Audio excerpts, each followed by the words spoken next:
Internal force known as Jin can be defined as refined force that does not rely on muscular contraction, but instead the intent and the elasticity of the fascia. Therefore, the Tai Chi classics speak of using the mind and not brute force, Li. But how do you use the mind?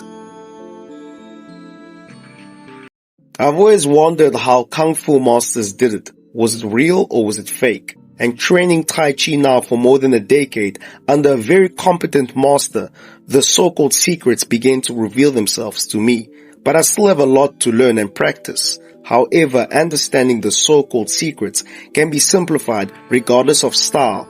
Now when you check the link in the description or the pinned comment, there is a link to the exclusively discounted tutorial for our viewers going into more detail about things like standing practice, loosening the body, releasing power. Therefore, the mind in this case will be your intent and your attention. Intent being what you want to do and attention the pathway leading to it. So using your intent, you release your whole body of excess tension.